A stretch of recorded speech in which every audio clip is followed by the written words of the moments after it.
Jadi sekali lagi, larangan pendirian masjid yang masuk kategori mana'a masajidallah wa sa'a bi kharabiha adalah larangan yang berdasarkan kezaliman, permusuhan, dan juga kebencian. Tapi kalau larangan itu atas dasar kajian dari berbagai aspek, alias ya karena pertimbangan-pertimbangan keamanan, regulasi, kesepakatan antar masyarakat, yaitu tidak masuk kategori ayat ini, tidak masuk kategori kezaliman. Dia agar menjadi paham ya, tidak semua larangan pendirian masjid itu masuk kategori kezaliman, harus dibedakan. Karena apa? Ya tetap bagaimanapun juga kita harus sadar diri, tahu diri, meskipun Indonesia ini negara muslim dengan penduduk terbesar, kita juga harus ingat bahwa Indonesia ini negara Pancasila yang dalam pengertian tidak tidak menganut dasar agama tertentu atau spesifik, ya begitu ya. Nah itu sudah konsensus dari para leluhur. Nah kalau kita ubah ya bisa, cuman kan resikonya dan mudaratnya lebih besar, sehingga ya biasanya para ahli fikih, para ahli tata negara, para cendekiawan muslim itu mayoritasnya dalam tanda kutip sudah menerima aklamasi atau aksiomatis itu bahwa ya NKRI ini bentuknya seperti ini, ya sudah. Kalau mau diubah ya dengan cara-cara yang konstitusional atau cara-cara yang arif dan bijaksana. Kalau kemudian kudeta dan seterusnya dengan dalil bahwa pemerintah melarang pendirian rumah ibadah, itu tentu ya perlu kita kaji lebih serius gitu ya, karena faktanya tetap boleh pendirian masjid.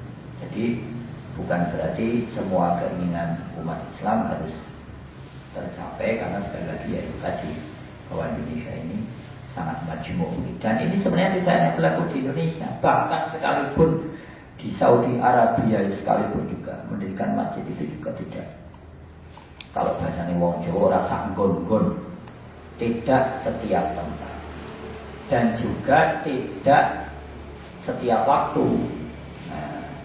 Nah tentu ini yang paling tahu mestinya adalah pemerintah yang punya data dan statistik, baik terkait dengan politik, ekonomi, sosial, budaya, ketahanan masyarakat dan seperti itu. Segala aspek dikaji.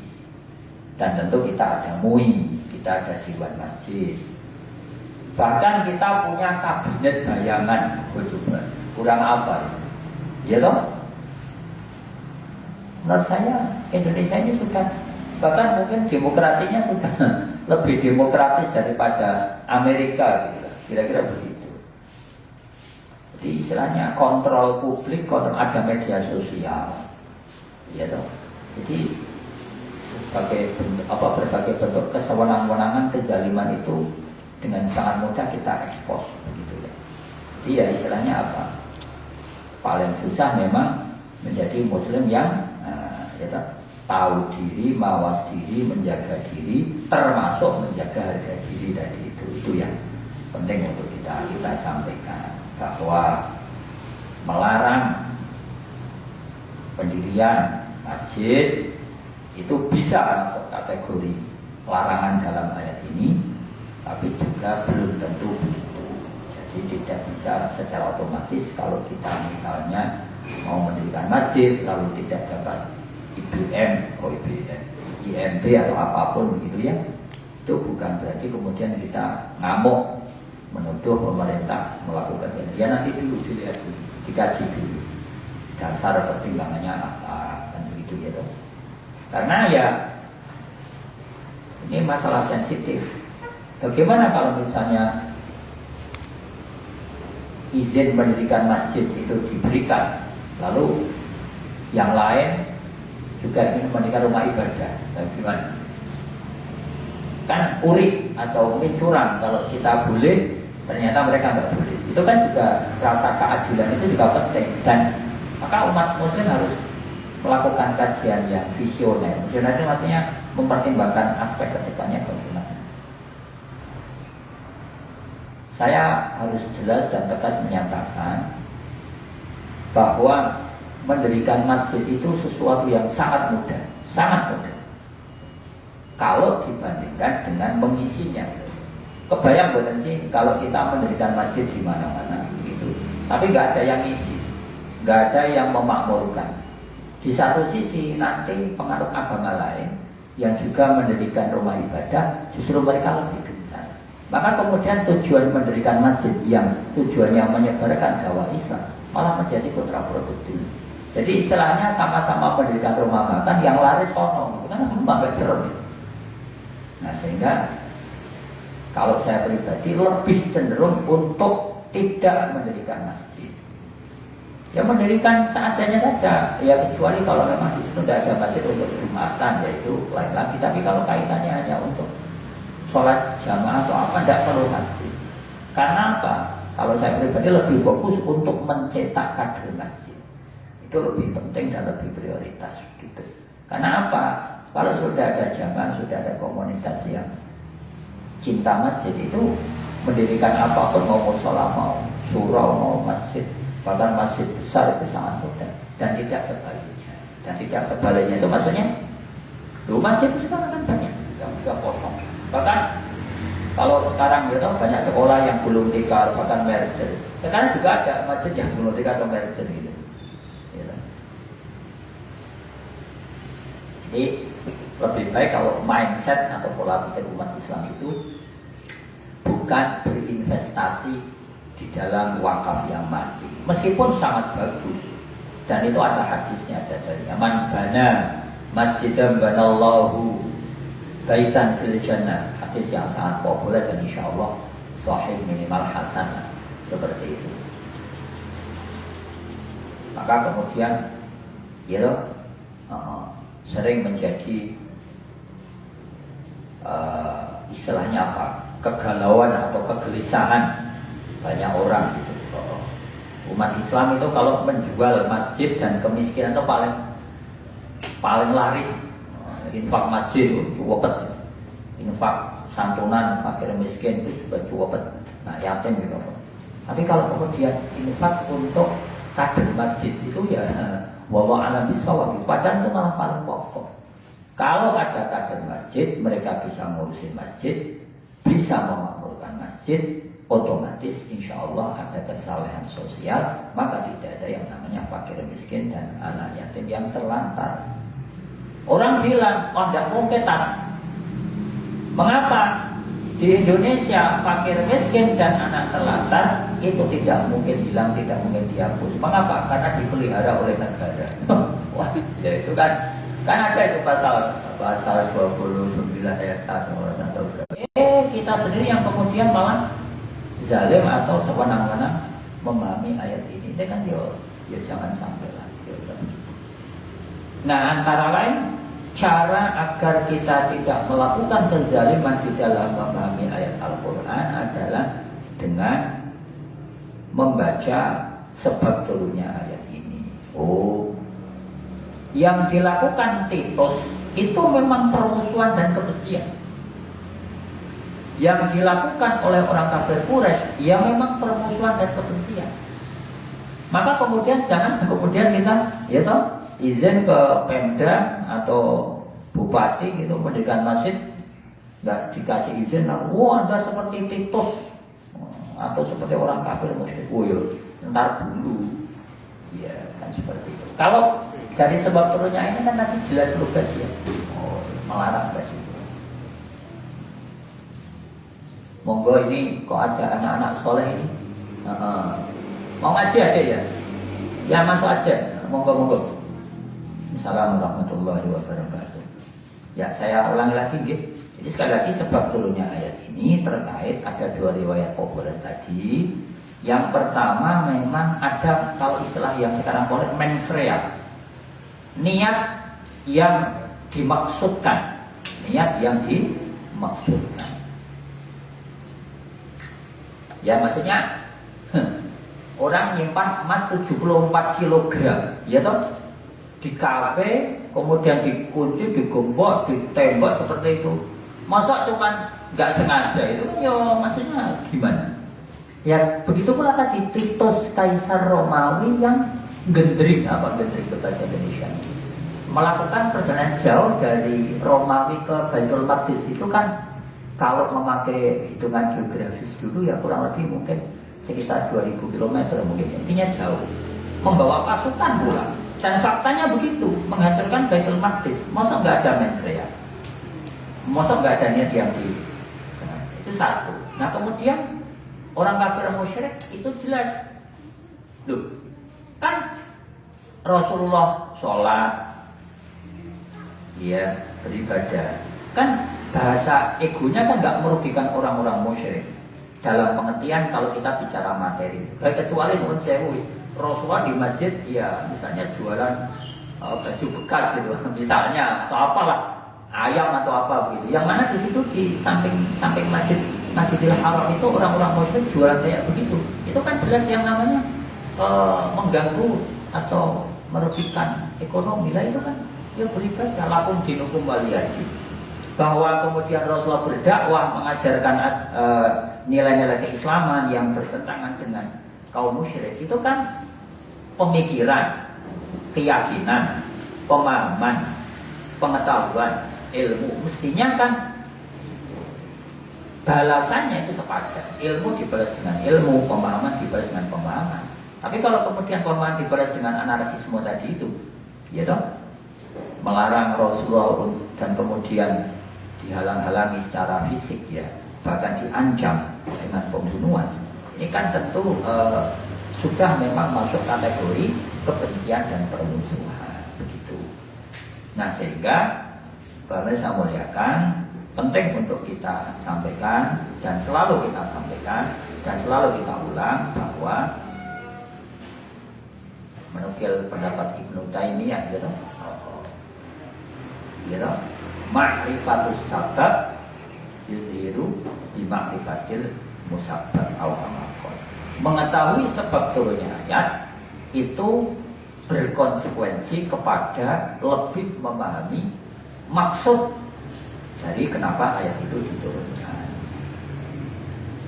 Contoh yang paling populer, ya kan? Dua pemahaman fitnah dan adu domba. Padahal kalau kita baca keterkaitan ayat sebelum dan sesudahnya dan juga sebab turunnya ayat, fitnah di situ yang dimaksud adalah kekafiran. Maka terjemahan yang kontekstual dengan ayat sebelum dan sesudahnya maupun sebab turunnya ayat, wal fitnatu asyaddu minal qatl, dan kekafiran itu lebih dahsyat, lebih serem, lebih ngeri, lebih kejam daripada pembunuhan. Mestinya begitu, meskipun diterjemahkan fitnah lebih kejam daripada pembunuhan juga tidak keliru. Artinya apa? Ada makna lain. Lalu, ya toh, ayat lain, ya toh, apa contohnya? Wala tulqu bi aydikum ila tahlukah. Nah, ya toh, Al-Baqarah 283 sebenarnya. Ya toh.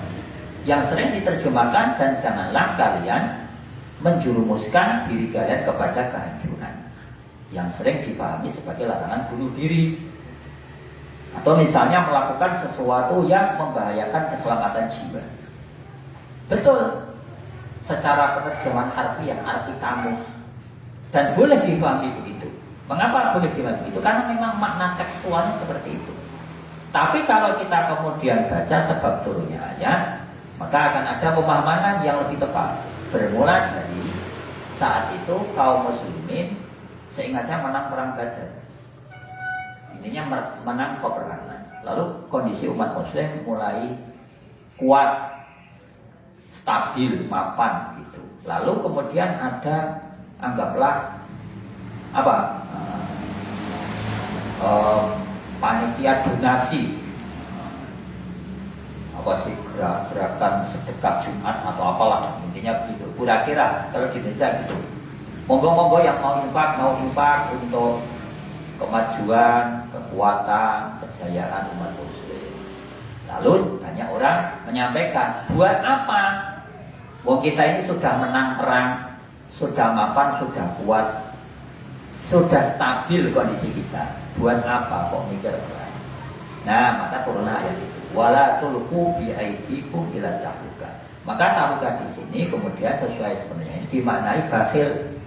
Wala tulqu bi aydikum ila tahluka. Maksudnya apa? Janganlah kalian bakhil. Kira-kira begitu. Maksudnya apa?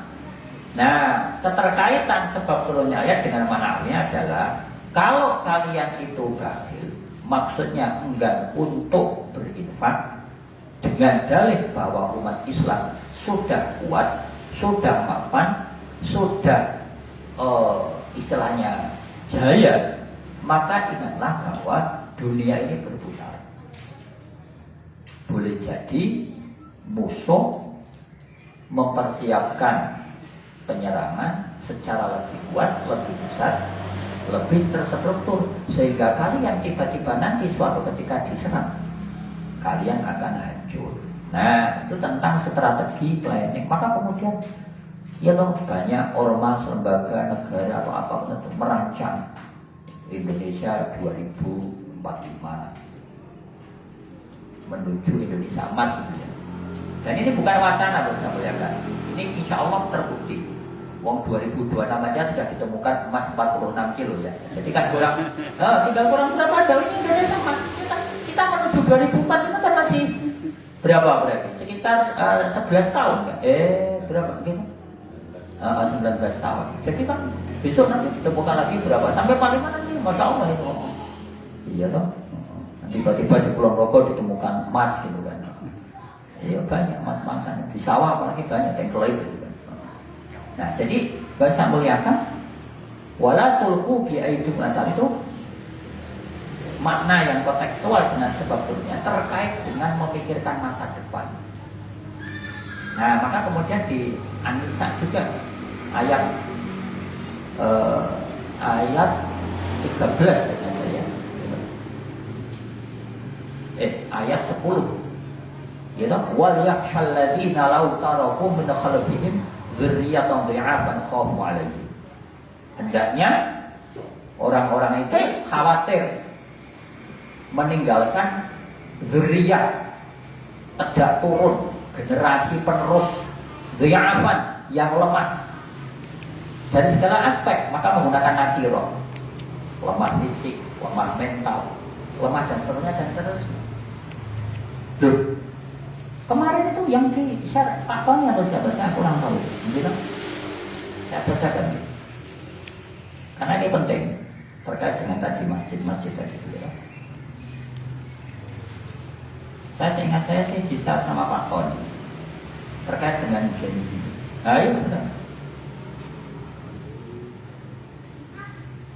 Renungan yang bermakna. Gitu. Dalam sebuah acara keluarga, seorang anak muda bertanya kepada ayah ibu, paman bibi, dan kakek neneknya, dulu kalian itu sebenarnya bagaimana hidup? Tidak ada televisi, tidak ada wifi, tidak ada teknologi, tidak ada internet, komputer, tidak ada drone, tidak ada bitcoin, tidak ada ponsel, tidak ada Facebook, tidak ada Twitter, tidak ada YouTube, tidak ada WhatsApp, seperti itu. Lalu kakeknya berbicara dengan menjawab di depan seluruh keluarga, cucu saya, lihat bagaimana generasi kalian hidup sekarang. Tidak ada doa, tidak ada rasa hormat, tidak ada rasa tanggung jawab, tidak ada kualitas batin, tidak ada karakter, tidak ada rasa hidup, tidak ada rasa kemanusiaan, tidak ada kerendahan hati, tidak ada kebajikan, tidak ada kehormatan. Kami yang lahir antara tahun 1920 hingga 1975 adalah generasi yang diberkahi. Hidup kami adalah bukti terbaiknya. Pulang sekolah harus mengerjakan PR dulu, baru boleh main. Kebalikan yang sekarang anak-anak nodile, kerkom, gara PR, lah, coba ngapusi. Ya, teman yang kami mainkan adalah teman sungguhan, bukan teman virtual di internet. Loh, ya Allah. Di Jepang 2022 misalnya, Ya Allah, ada pernikahan orang dengan boneka coba. Lah ilahnya kalau mungkin kebayang saya kangen sama Mbak Uti gitu ya, atau Mbak Uyut gitu kan. Nah, pesan nggih, muti prok-prok, ketik-prok-prok.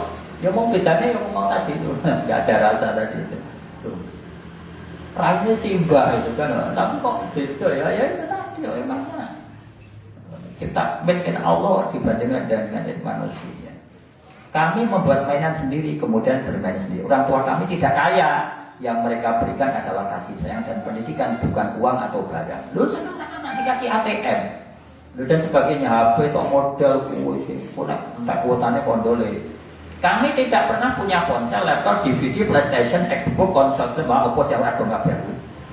Keluarga tinggal saling berdekatan, bisa saling berkumpul, menikmati kebersamaan. Foto-foto kami mungkin memang hitam putih, tapi kenangannya adalah paling berwarna. Allah ya Allah. Nanti Pak Joko sama Pak Helmi malah jadi kemana-mana. Dan seterusnya gitu. Nah, poinnya adalah apa? Kita melihatkan wal yakhshal ladina law taraku min khulal dzurriyyatan dha'afan khawfa 'alaihim. Masih hangat ya ingatan kita ya, anak SD nggak bisa beli pulpen, bunuh diri, gitu. Anak SD apa dan seperti itu, bunuh diri dan seterusnya seperti itu ya Allah. Dan yang lain lah, kesereman itu. Nah sehingga saya ingin menyampaikan asal usul masalahnya apa sih saya tadi menyampaikan. Kalau kaitannya dengan diskursus tafsir, maka memahami suatu ayat. Belum lagi innallaha la yughayyiru ma biqaumin hatta yughayyiru ma bi anfusihim.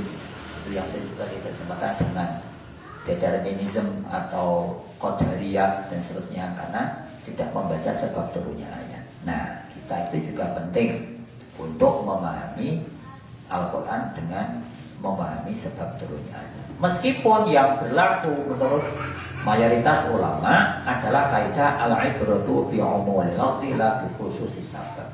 Yang kita jadikan pedoman adalah redaksinya yang umum, bukan sebabnya yang khusus. Maka man wa man adlamu itu redaksi umum. Umum itu maksudnya apa? Bukan nama orang, bukan komunitas tertentu, bukan negara tertentu, bukan ormas tertentu, bukan warna kulit tertentu, bukan suku tertentu. Ya siapapun yang sering diterjemahkan dalam bahasa Indonesia barang siapa. Yang sering kita sampaikan jawabnya barang saya. Barang siapa? Barang saya Pak, maaf ya saya lupa naruh di situ tadi, lupa nggak saya ambil. Kira-kira begitu gitu. Nah sehingga siapapun itu yang melakukan kezaliman ya, dengan menghancurkan infrastruktur atau secara fisik masjid masuk kategori larangan ini. Maka kemarin kita sampaikan, kalau kita memberikan masjid sawangan, kemudian misalnya atap gentingnya bocor atau kerannya tugel patah, lalu tidak diperbaiki sehingga membuat orang menjadi malas ke masjid itu, wa na'udzubillah min dzalik, kita seperti Titus dengan bentuk lain. Titus abad ke-20 atau berapa? 22 begitu ya. Titus Gen Z. Atau kemudian misalnya melarang ya syiar ritual ibadah di masjid, itu kita berarti seperti kaum musyrik. Berarti itu wanita pelarangan. Speaker atau tua masuk ntar dulu pelan-pelan. Dan tadi saya di awal menyampaikan, ya toh, jangan sampai melakukan logical fallacy. Toyib suka ikan asin, kucing suka ikan asin, berarti toyib. Nah, kan nggak harus seperti itu logikanya. Kan begitu. Maksud saya apa? Ya, kan harus di istilahnya apa? Kalau di apa? Kias itu ya, di usul fikih. Atau kalau taruhlah di balaghah ya, ada tasbih, itu kan maju sibihnya apa? Kan kira seperti itu. Jadi kemudian tidak serta-merta, berarti melarang toa, melarang apa tidak mengasih IMB masjid, berarti masuk kategori ini lah. Tidak mesti kayak begitu. Karena apa? Persamaan indikator tidak otomatis, nah, ya tak? Membuat kesamaan hukum dan hakikat. Kenapa? Ya indikatornya suka ikan asin. Kan pertanyaannya apakah toyib kucing? Itu kan yang terpenting kan itu.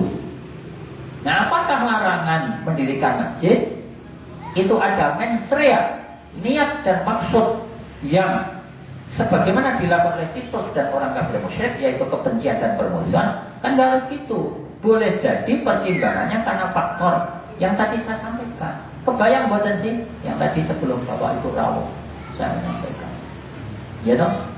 Kalau umat Islam mendirikan masjid dan lalu disetujui, maka umat lain juga mestinya dalam asas keadilan sosial bagi seluruh Indonesia, bahkan tidak harus Pancasila, dalam keadaan Islam juga seperti itu. Kan mestinya ya. Wong dulu aja Rasulullah itu ya toh memenangkan gugatan peradilan orang Yahudi. Mengapa? Kasus Tameng itu kan, oh ya saya mudaku. Yang mana? Dibilang orang, ya kenapa? Namanya itu tangannya orang Yahudi. Mau gimana? Bahkan dan beliau tidak hanya secara perilaku, secara ketegasan, prinsipnya juga cetrol. Laukanat Fatimatu bintu Muhammadin sarokot lakotok tuyasnya. Kalau Fatimah anaknya Muhammad alias ya anak saya sendiri, bukan Muhammad sinten yang orang kebukan yang Muhammad MBG Subianto, Muhammad Adnan Subianto jadi Muhammad MBG. Angel enggak ucapin betul gue. Itu gitu.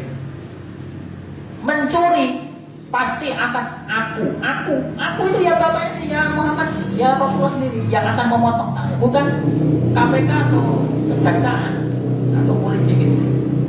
Nanti diserahkan ke sana jadi kabur masalah itu. Jampitsus terduga kasus korupsi dan TPPU itu versi polisi.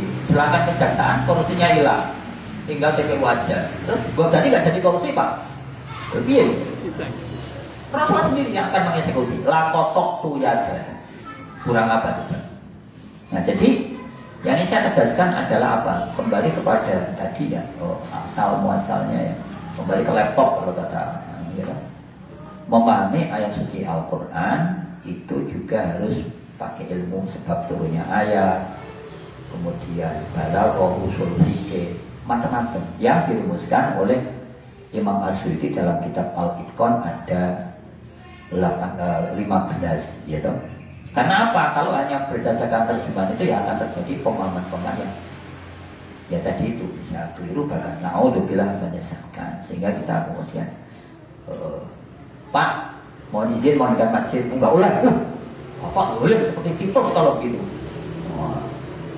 Anda akan diancam lahum fitunya fizu walau akan ada guna. Waduh, entar dulu ini loh.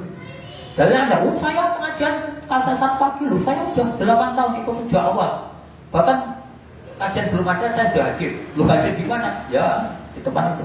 Misalnya, semoga, tetapi kan harus tadi itu berdasarkan argumentasi ilmiah tadi itu. Nah, sehingga pada saya muliakan, ya, kita baca ayatnya. Waman adzlamu min ulaika ma kana al-aidul illa qasid. Mereka itu orang-orang kafir musyrik.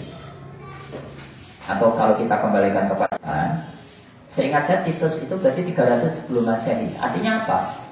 Titus melakukan penghancuran Baitul Maqdis itu memang Al-Quran belum turun.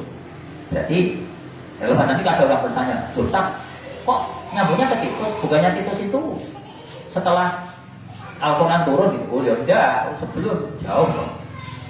Iya dong.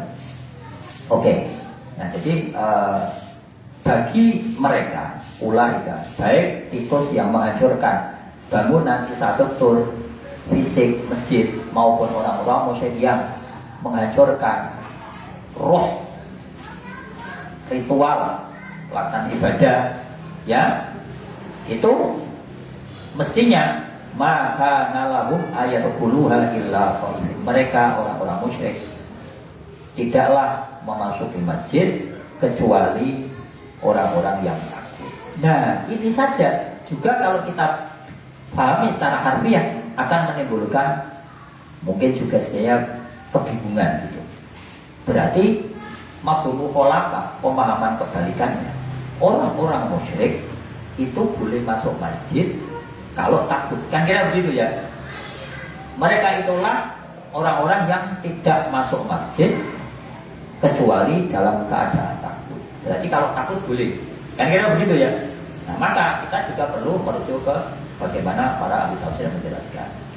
Kita rujuk yang pertama tafsir Ibnu Katsir, jilid 2 halaman 26. Ini jilid 3 misalnya. Jilid 3 halaman 26. Gitu? Wa qauluhu ta'ala ulaika ma kana lam yadkhuluha illa khairun. Hadza khabarun ma'nahu aqwal. Ibnu Katsir yang selama ini diposisikan dan sangat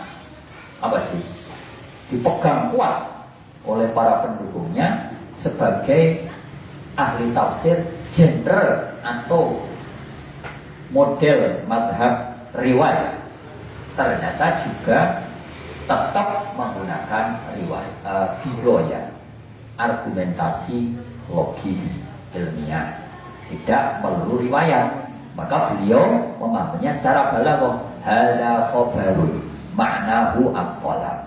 Nah, ini kan balaghah. Maka dalam balaghah ada yang namanya kalam khabari yufidul insya. Contoh yang paling mudah yang setiap hari kita ucapkan. Ada dai penceramah, sholawat serta salam semoga tercurahkan kepada baginda Nabi Muhammad. Lalu jamaah sallallahu alaihi wasallam. Jadi dan para sahabatnya Abu Bakar lalu mengucapkan radhiyallahu anhu. Abu Bakar, Umar, Utsman, Ali, lalu ada yang mengucapkan karramallahu wajhah. Nah, sallallahu alaihi wasallam radhiyallahu anhu karramallahu wajhah. Turut hadir dalam pengajian ini masyayikh dari Timur Tengah. Syekh Usamah bin Baz, hafizahullah. Jadi radhiyallahu anhu karamallahu wajhah hafizahullah ta'ala sallallahu alaihi wasallam. Itu adalah kalam khabari yufidul insya. Itu kalau tidak ngaji balaghah cuma juga misalnya, ya kan? Sallallahu alaihi wasallam itu artinya apa? Mesti akan diterjemahkan sholat. Kalau makna harfiahnya kan sholat. Sholat atau memberi doa. Loh, sallallahu alaihi wasallam sholat sopo Allahu Allah. Loh, Allah sholat itu ya? Loh ya kan sholat yusolli. Buka aja kamus mau Munawir, Al-Asri, Mahmud Yunus, bahkan Lisanul Arab. Sholat yusolli. Innallaha wa malaikatahu yusholluna ala nabi. Mana harfiahnya? Sholat. Mana lainnya? Doa. Loh, Allah doa kepada siapa? Aneh-aneh. Tapi sholawat itu biye. Sholat atau berdoa. Sopo Allahu Allah. Loh biye itu menggih. Maka kemudian ya kan sholat, oh berarti kalau Allah maknanya memberi. Dari mana kita tak memberi? Ya dari balaghah. Maka kemudian kalau dari bawah ke atas, dari makhluk ke khalik, namanya doa. Dari khalik ke makhluk, ya memberi, memerintahkan. Kan kita begitu. Balaghah. Itu ustaz-ustaz yang di belakang itu, yang alumni KS itu, yang saya kira pada lupa. Ya toh? Nah, kembali ke tadi ya. Nah, sehingga Ibnu Katsir, ya toh, meskipun beliau ini ahli tafsir riwayat, tapi juga tetap menggunakan ilmu dirayah. Ilmu dirayah itu disiplin ilmu keislaman, logika. Yang ini dalilnya apa? Ya nggak ada ilmu logika dalilnya apa? Ya dalilnya dari logika. Hadza khabarun ma'nahu atol. Ini adalah kalam khabari yang yufidu insyaallah. Contoh paling mudah, sehingga tadi saya menyampaikan apa? Sallallahu alaihi wasallam. Itu bukan lagi Allah memberi salam, tapi semoga. Nah, kira begitu. Radhiya telah meridhoi sapa Allah anhu kepada Abu Bakar. Itu doa radhiyallahu anhu, semoga Allah meridhoi Abu Bakar. Ustaz fulan hafizahullah, semoga Allah menjaganya. Paling mudah, paling kita ingat, sering kita dengar adalah surah Al-Baqarah ayat 183. Ya ayyuhalladzina amanu kutiba alaikumus syiyamu kama kutiba alal ladzina min qablikum la'allakum tattaqun. Ora poso Mas, padahal Ramadan. Loh, emang puasa itu wajib lebih uang ini? Apakah kamu pernah dengar ayat ya ayyuhalladzina amanu kutiba alaikumus syiyam? Iya, loh. Sudah tahu kok nggak melaksanakan. Loh, itu kan bukan dalil puasa. Kok iso? Itu kan Allah cuma info. Ya ayyuhalladzina amanu, hai orang-orang yang beriman. Kutiba telah ditulis. Iya kutiba akabah yang itu kan menulis. Kutiba ditulis. Semono sakarep pula. Alaikum atas kalian opo asyamu puasa. Jadi Allah cuma ngasih tahu, wong-wong sing padha iman. Puasa itu telah ditulis. Kan nggak nyuruh kita puasa. Oh ya wes lah. Ngajinya di mana? Di KTSP. Wah, cocok. Lah ini kalau kembali Yufidul Insya Allah saya muliakan. Contoh paling mudah, redaksi seperti ini juga dipakai orang Indonesia. Contoh, kalau dilarang parkir itu fi'il amr murni. Tapi kalau terima kasih Anda tidak parkir di sini. Iya toh? Malah parkir. Loh Mas, kok parkir di sini? Loh nggak ada larangan kok. Kan nggak ada dilarang parkir. Wong cuman masa terima kasih kalau nggak parkir di sini. Berarti kalau saya parkir di sini, ya cuman saya itu nggak dikasih terima kasih. Oh sampai. Kan kira-kira begitu. Lagi. Saya ingin memberikan alur ngidul-ngidan ulun ini apa? Karena apa? Menurut Ibnu Katsir, la tumakkinu haula'i idza qadirtum 'alaihim min dukhuliha illa tahta hudnati wal jizyati. Sehingga ma di sini itu memang manafi. Ulaika monggo ini tadi karena slide-nya dipakai untuk poin nanti ya, tidak kita tampilkan dari persani sama masing-masing. Ulaika ma kana lahum ma dalam ulaika ma namanya manafi. Manafnya tidak. Nah, dari konsepsi teori balaghah ini, kalau khabari yufidul insya, maka manafi berubah menjadi manahi. Terima kasih Anda tidak parkir di sini. Itu maksudnya jangan parkir di sini, Pak. Wahai orang-orang yang beriman, telah ditulis itu ditetapkan. Maksudnya secara resmi, secara legis formal bahwa puasa itu ditetapkan. Maka dari itu puasalah. Kira-kira begitu. Itu namanya kalam khabari yufidul insya. Itu dalam bahasa Jawa juga dipakai logika bahasa seperti itu. Contoh paling mudah, ya loh, Pak Joko kondur dari KTSP. Belum sarapan. Lalu kemudian beliau mendikok. Esok-esok kuwi biasanya enaknya nyoto. Ibu dengar. Nah, itu kan. Demeng meneng wae itu. Oh ya Pak yo. Lah oh ya Pak yo. Lebih ya. Oh, iki aliran ora paham kalam khabari fidul insya ini. Itu kan saking santunnya, nah, bodoh pakai soto, wah itu kan harfiah banget gitu. Nah maka bagi saya muliakan kan kira begitu. Kalam khabari yufidul insya. Sehingga apa? Mereka itu orang-orang kafir musyrik tidak jangan kalian biarkan memasuki masjid illa khaifina. Paham sekarang, oh ini justru kalau awal tadi tanpa ilmu balaghah tadi orang akan memikirkan mereka itu adalah orang-orang yang tidak masuk masjid kecuali dalam keadaan takut. Berarti kalau takut masuk masjid boleh, kan logikanya begitu. Oh enggak ya, ternyata ini kalau khabari mana dari manafi yang artinya tidak berubah menjadi jangan. Mereka itu Titus dan orang-orang yang melakukan perbuatan titus, orang-orang kafir musyrik dan orang-orang yang melakukan perbuatan seperti orang musyrik itu tidak boleh Nah, kira-kira begitu menjadinya. Kok tidak? Jangan kalian biarkan untuk masuk masjid illa khaifin. Nah, masih Ibnu Katsir.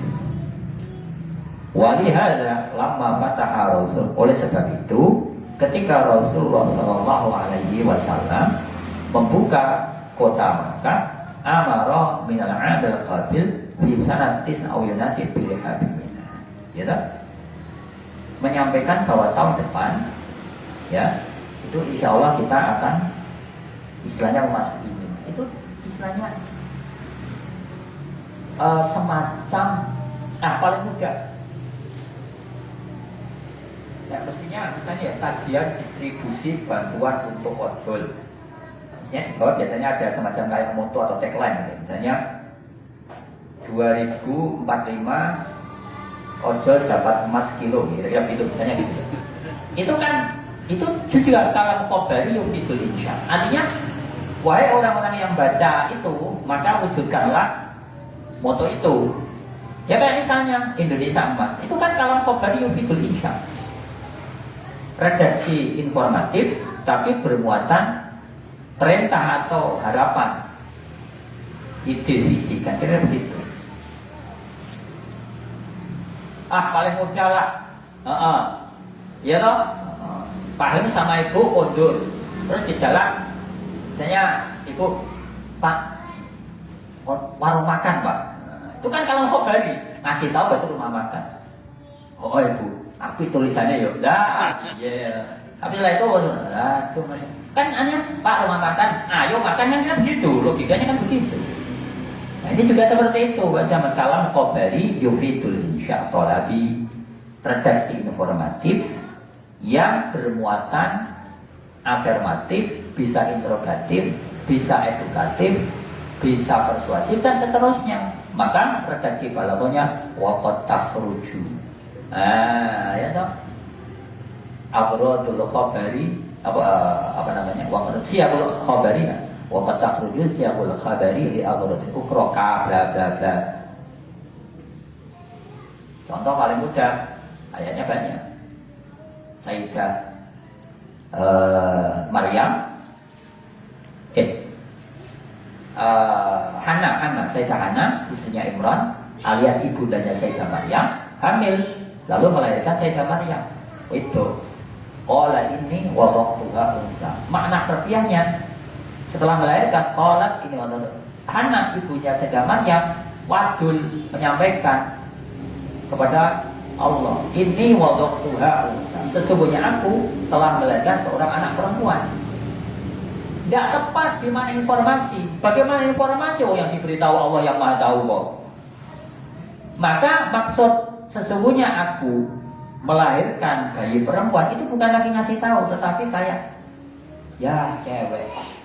Padahal pengennya cowok. Kan kira-kira begitu.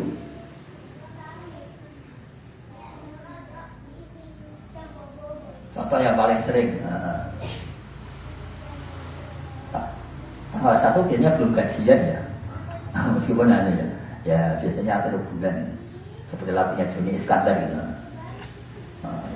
Tidak peduli tanggal tua, tanggal muda, ya masih bisa ngutang tetangga. Tapi kan biasanya memang maksudnya itu akhir bulan itu kan sering ya. Hanya kalau ibu-ibu di rumah lalu menyajikan hidangan akhir bulan itu kan redaksinya khobari ya, Pak, niki ontene, Pak ini adanya nasi sama tempe garing tok. Itu kalau khobari. Ini kan bisa yuk itu maksudnya uang sudah habis. Nah, jangan lupa TF kan kira begitu. Kosong misalnya suaminya cuma komentar, oh ini tempe udah tahu ya ternyata. Dah, orang tunggalnya ngomong ya pakai uang ngerti, lu piye? Kan harus paham balaghah tadi itu. Maka ya kalau nggak tahu balaghah itu akan menjadi cupu gitu loh. Maka ya kalau mau cerdas harus belajar balaghah tadi itu ya. Sehingga gaya bahasa itu menjelaskan maksud tadi itu ya loh. Sehingga ya sebagian ulama menjelaskan ya loh, bahwa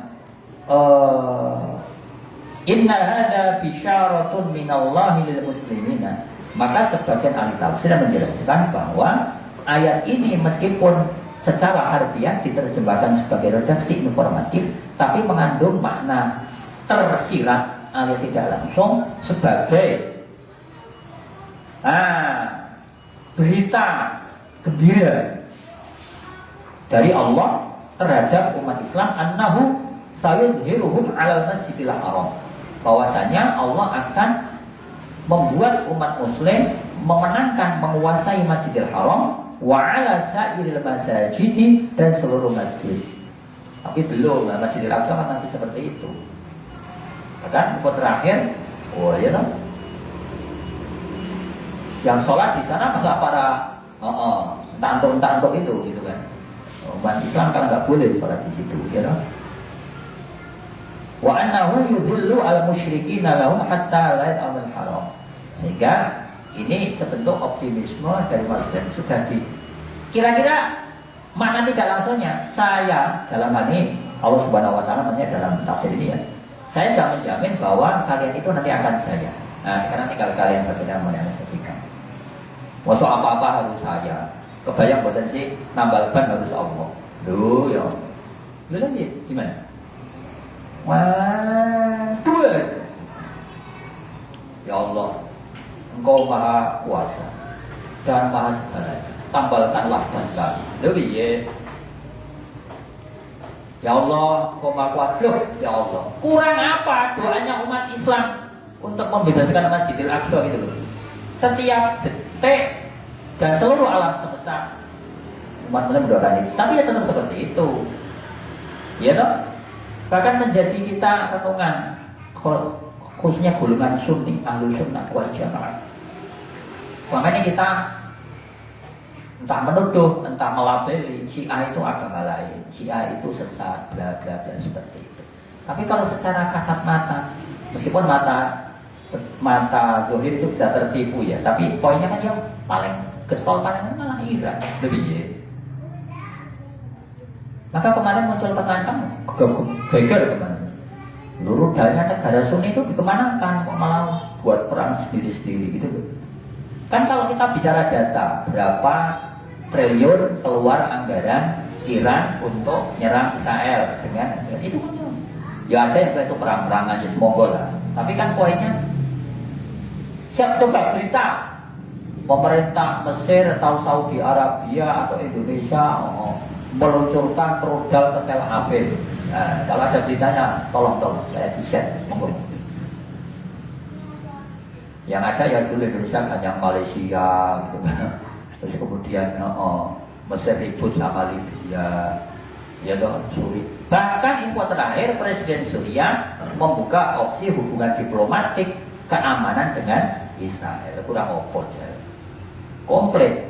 Bahkan sebentar lagi UEA Singkatan Sangken Uni Emirat Arab Israel juga melakukan hubungan rahasia dengan Israel untuk menghalau rudal Iran. Ini gitu. Malah kemana-mana aja. Tapi Mbak saya muliakan ini ulaika ma kana lahum ayatuluha illa khaifin. Ada ayat ya ayyuhalladzina amanu innamal musyrikuuna najasun. Surat At-Taubah. Wahai orang-orang yang beriman, sesungguhnya orang-orang musyrik itu najis. Fala yaqrabul masjidal haram ba'da 'amihim hadza. Maka janganlah mereka mendekati Masjidil Haram setelah tahun ini. Memang spesifiknya Masjidil Haram. Tapi para ulama kemudian juga berdebat di kitab fikih mengenai apa hukum orang musyrik masuk masjid. Hanafiyah membolehkan. Ya, ini nanti di Tafsir Ar-Razi ada, di Bahril Muhit ada, di Ruhul Ma'ani ada, di Al-Wasid ada, di kitab Tafsir ada. Mazhab Hanafiyah boleh, mazhab Malikiyah nggak boleh sama sekali. Mazhab Syafi'i tengah-tengah. Yang dilarang hanya Masjidil Haram dengan dalil ayat ini. Masjid lain boleh. Oke. Ya loh. Misalnya memakai pendapat mazhab Hanafi yang paling toleran. Muncul pertanyaan, lah tentara Israel dan rabi-rabi Yahudi, ya toh, Yang bagi banyak orang Muslim itu musyrik. Kenapa musyrik? Loh lah ya, wong sudah nggak mengikuti garis kitab Taurat ya. Bagaimana? Kalau mengikuti Taurat Muslim, tapi kan sudah mengikuti Taurat. Tauratnya sudah diganti dengan protokol Zionis yang dibongkar oleh Raja Garudi itu, ya loh. Bahkan menurut dalam kutip ulama salafnya Yahudi, Israel mendirikan negara Israel itu bertentangan dengan syariat mereka. Ya, kurang apa? Nah, jadi sehingga muncul pertanyaan. Setiap hari bertahun-tahun kita sering melihat foto video itu dan kita diam saja. Yo kan itu Gusti Allah cuma ngabari tak, cuma ngasih tahu info aja lah. Iya sih. Ini loh, hal khobarun ma'nahu at-tolak. Jangan biarkan mereka, meskipun ada koin atau idza qadirtum alaihi, jika kalian mampu. Ya mampunya baru ikut BOP ya, Board of Peace gitu ya. Oh, tapi ya nggak tahu jadi atau enggak kita iuran 17 triliun ini. Wah, yang hancurin Israel, yang suruh bangun kita. Dulu sempat Pak Purbaya bilang itu dianggarkan dari Kemenlu. Tapi berita itu hilang. Saya nggak tahu data cek atau belum. Soalnya netanya belum kirim ke saya gitu. Bukti transferan gitu. Tapi kalau itu betul kok nggak serem itu. 17 triliun gitu loh. Uang loh gak bisa muliakan. Mau ada yang nanti ada catat paling cuma uang. Enggak yo, uangnya dibuat sedang uang itu. Uang itu. Ya Allah.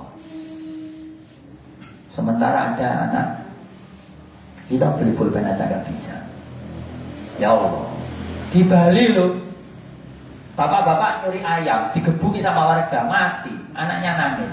Nangislah kelas 2 SD. Itu loh, adik-adik yang bilang itu kebayang sih, nangis bapaknya mati digebuki. Di Indonesia bukan di Israel. Bali itu Indonesia bukan sih. Ya, jadi Pak saya muliakan, maksudnya apa? Ulaika ma kana lahum ayadkhuluha illa khaifin. Ya loh.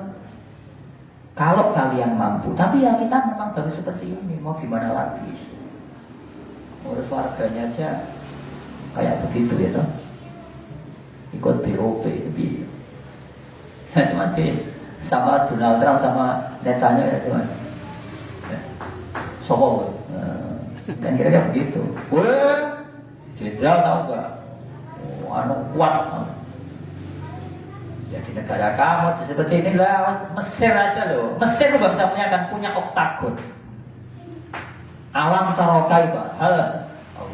Hal ataka haditsu oktagon. Oktagon adalah gedung militer Mesir yang diresmikan oleh Presiden As-Sisi 3 hari yang lalu, yang gedenya seperti ibu kota Lisbona. Ibu kota mana Mas Endi? Astagfirullahaladzim. Ngerti ini guru-guru saban kalau mustafsir. Ustaz Bagas, Lisbona, ibu kota mana? Itu kalau bola Sporting Lisbona itu liga mana? Lah. Ngerti ini apa yang di apa-apa? Portugal tahu mengenai Cristiano Ronaldo. Pentagon itu paling hanya paling sandiwangan di Pentagon. Lah oktagon, bukan oskader lu ya, oskader mah udah jumlah. Gedung militer Mesir itu berapa? 30 kali lipat Pentagon Mesir. Dan sebenarnya kalau misalnya Grand Sheikh Al-Azhar sudah bilang esok nyerang Israel, rata itu Israel itu. Ini kan ya Grand Sheikh saya berangkut ya nek nyerang Israel itu kita 2 hari selesai, kalau nggak salah yang boleh. Amerika melu-melu. Nah itu contohnya Iran gitu. Israel itu Kopassus diturunkan 3 hari lenyap. Cuman kan masalahnya itu tadi, ya kan? Baik itu tadi. Maka di sini Ibnu Katsir sudah sangat arif dan bijaksana. Idza qadirtum alaihim. Kalau kita sendiri, nggak usah anulah. Suruh anak-anak yang sering litek itu aja. Itu tentara-tentara IDF itu atau orang itu yang pada teranyaan Masjidil Aqsa itu. Cuma masalahnya kan nggak semudah itu. Kita berbicara dengan yang namanya kekuatan global. Bapak Ibu muliakan. Nah, ini maka bisa kabar gembira tentang kejayaan, kehebatan, kemenangan umat Islam dan kehancuran keinginan orang musyrik itu. Saya baru dapat postingan yang itu postingan tentang bagaimana NO merancang NO 2050, tapi yang kirim teman saya orang Muhammadiyah. Ya, menarik kan? NO merancang 2050 itu bagaimana? Nanti Muhammadiyah juga punya. Ya toh? Dan di situ tidak ada yang namanya visi bagaimana membebaskan Masjidil Aqsa. Nah, seperti itu. Tapi ya itu anggaplah itu proses. Karena logisnya adalah kalau NO, Muhammadiyah dan yang lain maju jaya kuat, Indonesia jaya kuat. Kalau ini jaya kuat akan bisa bermain di POP secara lebih bermartabat. Dan kalau kondisinya seperti ini, itu kan seperti ini, mohon maaf. Ya toh, anak kampung sini gitu ya toh, tiba-tiba masuk gitu kan ke Liga Premier League gitu kan. Kamu dari mana? Dari Indonesia. Oh iya. Bela klub mana? PSM Solo.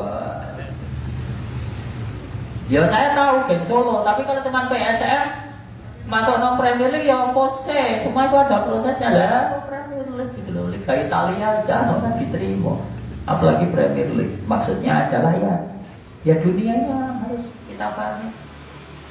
Kita betul bahwa innal arza yarithuha ibadiyas salihun al-hajj. Bumi ini akan diwariskan, diberikan kepada hamba-hambaku yang soleh. Tapi kan pertanyaannya kapan dan bagaimana? Itu yang jawab adalah kita, bukan Allah. Oh, masuk kita ya Allah gitu. Kebayang boten sih? Ya. Kemudian kita lapar di rumah. Ya Allah, saya pulang dari ngaji belum sarapan, nggak ada apa-apa. Engkau kan Maha Kuasa. Dan engkau telah terbukti, confirmed, apa sih bahasa Inggrisnya? Terbukti bahwa Anda bisa menurunkan hidangan dari langit kepada Sayyidah Maryam, anzala alaina ma'idatan minas sama'i taqum ma'idal dan seperti itu. Maka turunkanlah hidangan dari langit kepada saya sebagaimana kemudian Sayyidah Maryam. Dan itu gampang jawabnya Allah. Emangnya lu Sayyidah Maryam gitu kan? Nah, semudah itu, ya kan? Dan Sayyidah Maryam itu di masjid terus, ibadah terus, dan makanya ya ada di masjid terus main game.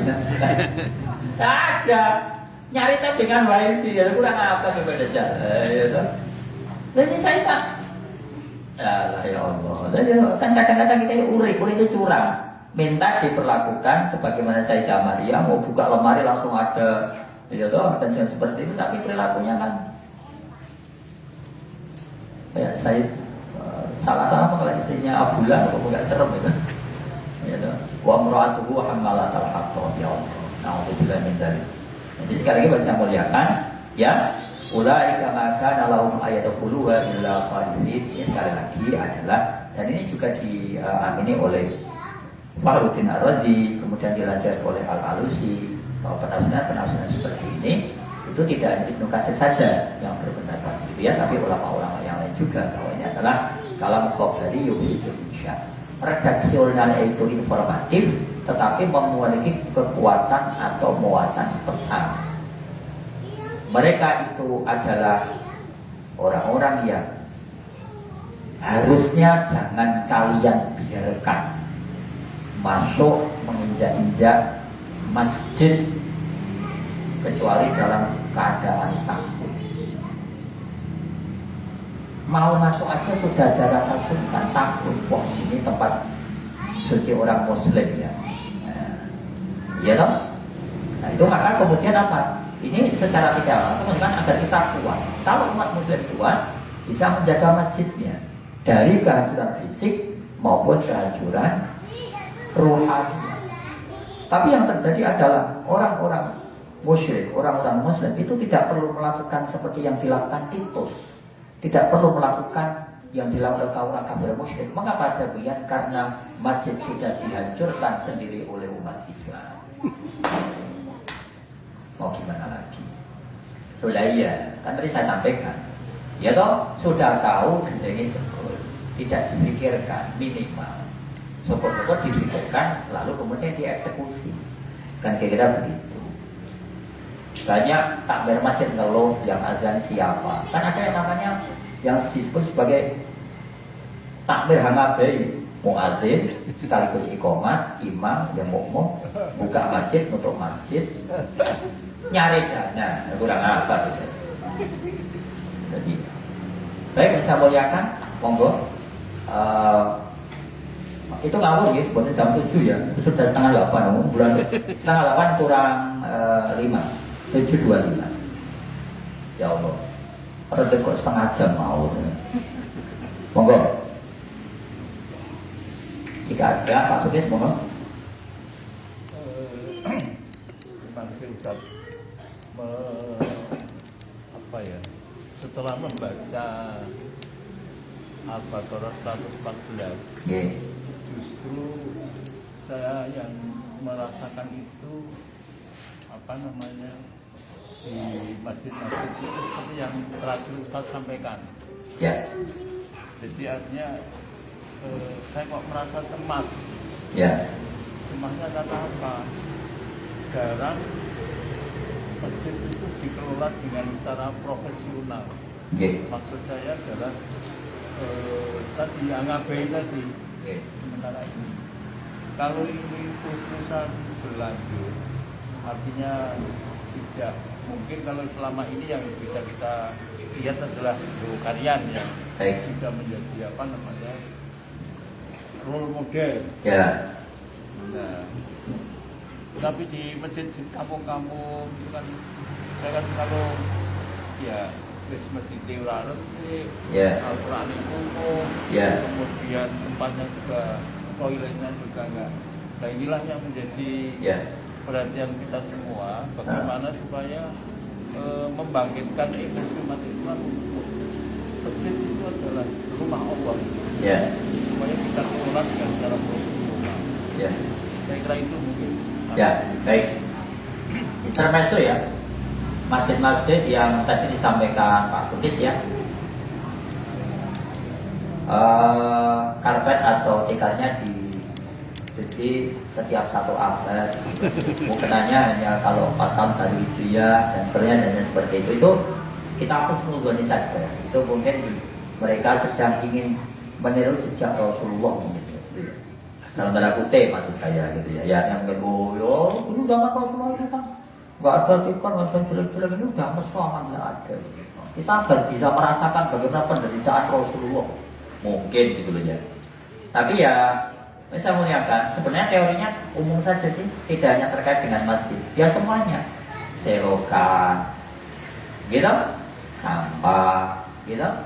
Kita ini kan juga kadang malah di ring road itu ya Allah, nggak ring road barat, ring road luar itu ya Allah, gitu. Ring road itu adalah jendelanya Ngayuk Jogarta Haji Ningrat yang hingga detik ini masih daerah istimewa Yogyakarta. Kurang apa? Plat K, plat H, plat A, SF dan seterusnya lewat ring road. Jadi kalau kan lu kena ngomong abil, kiwa tangan sampah, ya, emang gue mau di masjid-masjid di. Tapi apakah kita juga nggak sadar bahwa yang lewat ring road itu tidak hanya plat api? Itu contoh. Nah, sehingga saya ingin menyampaikan bahwa teorinya sama. Informasi atau dalam kurung informasi dalam kurung imajinasi sama terus panah. Kalau ada apa tulis informasi, informasi anak panah menuju internalisasi, menuju persuasi, menuju aksi. Itu kalau teori perilaku Skinner itu kira-kira seperti itu. Aksi. Nah, kenapa tidak ada aksi? Alias kenapa orang tidak tadi ya nyuci mukena, nyapu dan sebagainya, tidak memikirkan. Karena tidak ada persuasi, tidak ada semacam kayak pemantapan untuk belajar itu ngapain. Kenapa tidak ada persuasi? Ya karena tidak ada internalisasi, tidak ada sesuatu yang dia tanam dalam diri. Kenapa tidak? Karena tidak ada informasi. Nah, sama. Kenapa Anda tidak makan? Karena saya tidak tahu kalau ada nasi. Kan kira begitu. Maka kalau kemudian misalnya ya toh, terus sebagian jamaah, kemarin kok nggak hadir? KTSP, nggak libur toh, nggak tahu ya. Nah, kira-kira begitu. Tapi ada yang tahu tapi nggak hadir, mungkin karena ada yang lain. Tidak yang tahu saja, yang tahu bahwa masjid bersih itu dambaan, apa bahasanya? Dambaan kampung sini atau dambaan seluruh umat manusia ini seperti itu, semua sudah tahu. Semua juga tahu kok bahwa sampah itu tidak baik, tidak menyenangkan, menimbulkan bau, Tapi pada fase bahwa saya tidak boleh buang sampah sembarangan, itu sudah memasuki tadi. Pada fase internalisasi. Internalisasi itu apa? Sebuah pengetahuan, pemahaman yang diolah oleh cipta rasa dan karso. Paham, tapi hati menolak. Paham, hati menerima. Tapi kok tidak ada aksi? Karena tidak yakin, tidak ada persuasi. Yakin, tapi kalau kemudian tidak melaksanakan, nah maka kita butuh apa yang disebut sebagai hidayah. Maka kalau kita samakan, hidayah itu ada tiga: hidayatul din, wa hidayatul ilm, wa hidayatul amal. Agama, keyakinan, ilmu, dan juga melaksanakan sesuatu. Kadang-kadang kita itu dapat hidayah, tahu sholat itu wajib, gitu, tapi tidak mengamalkan. Ya karena hidayah itu juga butuh hidayah amal tadi itu. Nah sehingga kembali ke pertanyaan Pak Sugis, saya kira kemarin sudah kita sampaikan, DMI mestinya bikin sudah. Kalau husnudzan saya sudah, meskipun saya belum menerima, tapi husnudzan saya sudah membuat itu panduan ketakmiran masjid. Cuman kan ya hanya mungkin dibaca toh, bahkan tidak dibaca. Nah, kira-kira begitu, ya. Maka sekali lagi saya muliakan, masalah umat itu sama dengan bahwa kita tahu bahwa riba itu haram, tapi umat Islam juga nggak berpikir alternatif bagaimana agar jerat riba itu kalau dihapuskan memang mustahil untuk saat ini, tapi setidaknya dikurangi. Dan kira-kira begitu, ya toh? Tahu bahwa korupsi itu ya haram, ya toh? Tapi tetap melakukan. Nah, karena itu tadi masih pada bahasa informasi, belum ada internalisasi. Mungkin sudah kesadaran diri, tapi belum lakukan, ya karena tadi itu. Tadi malam saya ngobrol sama sesepuh itu terkait dengan beberapa ayat, anggaplah hal yang tidak baik di kalangan internal kita. Ya bahasa quote-nya itu ya, kalau boleh saya narasikan kembali itu, manusia itu dikelilingi oleh 1000 malaikat, tapi bisa kalah dengan 1 setan. Kira-kira ya mau apa lagi? Nah, apalagi kalau setannya itu setan manusia, kan ada syai'un minal insi wal jin di ayat Al-Quran itu, yang selalu menjadi perdebatan. Bulan puasa, setan udah pada di penjara kok, kemudian masih ada orang ngibul dan sebagainya. Ya, setan yang di sana ketawa-ketawa aja di penjara. Gue sih di penjara, setan telu gitu kan. Kira kamu dunia. Maka kemudian ada orang, wah ngaji kok malah rame, malah nyetani kabeh. Nah itu tuh audiennya siapa yang diajak? Manusia loh. Lah wong Jawa itu kita ada yang paham bahwa manusia itu bisa jadi setan. Bocah kok mau rame wae. Riyane kok sholat malah nyetani wae. Nah, ya. Nah, jadi saya muliakan, mengapa itu semua terjadi? Mungkin penyadaran dulu sudah, tapi belum melaksanakan. Ya karena tadi itu sama. Bahkan orang yang sering buang sampah sembarangan itu sangat tahu dan sangat paham bahwa sampah itu tidak nyaman. Kalau nggak percaya, ya misalnya sering ada Kalau saya sih kan ada itu ya, buang sampah, tidak perlu kalau saya. Yang paling sip CCTV, buang sampah gak usah dipenjara. Sampahnya suruh ngambil, suruh makan. Pun jenengan monggo, dipun sekecakan, dipun untal, dipun sekecakan, dipun untal. Wah itu lebih, menurut saya lebih kerja 5 juta. Yang buang sampah uangnya miliaran, mau gimana? 5 juta, nantang sampean. Ngenyek, 5 juta itu apa ya? Saya itu loh, selilit saya itu selilit 5 juta ngawur wae. Gak akan ada yang cedera, mau gimana lagi? Loh, perusahaan dan limbah itu apa? Masa gak miliaran? Itu seperti itu ya. Mau gimana lagi? Penjara, non di Indonesia lah itu surga bagi saya. Kecuali penjara Mesir, membayangkan orangnya penjara. Dengar aja, belum menjalani itu bangsa. Dengar menyambut orang datang dulu, belum masuk loh itu baru. Biasanya kalau sidang-sidang pun itu hakamat al-mahkamatil ulya huduriyah biidanatil muttaham ism Muhammad juga, kadang namanya orang Muhammad disana kayak nama Joko kok. Muhammad di mana-mana. Muhammad. Ya pencuri Muhammad lagi kurang apa lagi yang dia Muhammad. Ya dong Allah. Bisijen sanakain dengan penjara 2 tahun. Muhammad langsung pingsan. Belum masuk juga belum PK. PK itu penyelidikan kembali, belum kasasi, belum peradilan negeri. Ini Indonesia gampang. Semuanya kemana-mana nanti. Jadi intinya maksud saya apa? Ya dong. Nggak akan sedang. Itu aja gitu. Buang sampah sembarangan. Mas, ngapunten. Tapi jenengan mantai enak nggak gitu? Nggak enak. Tahu nggak enak mau dibuang segitu itu. Emangnya kalau orang lain lihat ketawa gitu kan? Itu nggak juga. Itu malah lebih menurut saya. Karena boleh jadi orang itu berbuat kesalahan itu karena merasa kesalahannya tidak akan merugikan orang lain. Atau setidaknya ya tidak merugikan dirinya. Ya sudah, buang sampah sembarangan, dimaaf-mawar Pak, pripun yang kurang saya. Ya sudah. Kayak sama.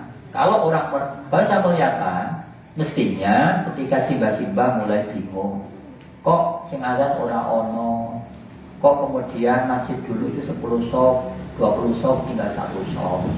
Kan ada tadi ya, oh iya karena orang kalau kesini malas, mukenanya kotor, bau dan seterusnya. Ya wis anane, ya itu tadi. Tapi kalau oh iya bagaimana? Nah, bagaimana itu masuk ke tadi itu ke internalisasi. Nah umat Islam butuh proses. Tapi asal muasalnya dari tidak tahu. Berarti dengan ilmu maka agama itu bisa menjadi aksi kalau ditopang dengan ilmu. Hidayatul-din menuju hidayatul amal di tengah-tengah oleh hidayatul ilmi. Maka kemudian al-ilmu nurun, kata Imam Asy-Syafi'i, al-ilmu itu cahaya. Al-ilmu nurun, dalilnya orang nyontek ujian. Al-ilmu nurun ini mendak nyontek le. Sakarep ngono. Baik, saya muliakan, mohon maaf saya harus pindah ke gedung sebelah sana untuk melaksanakan kewajiban yang lain. Mohon maaf ya, karena ya dari kami manajemen seterusnya mohon maaf karena satu dan hal beberapa satras seperti LCD dan sebagainya belum tersedia sehingga KTSP pagi hari ini kurang maksimal, seterusnya mohon maaf. Marilah kita tutup dengan doa kafaratul majlis. Subhanakallahumma wa bihamdika asyhadu an la ilaha illa anta astaghfiruka wa atubu ilaik. Bapak yang saya muliakan yang mengikuti secara langsung maupun secara online, izin menutup aplikasi Zoom. Sebagai pamit kami undur diri. Assalamualaikum warahmatullahi wabarakatuh.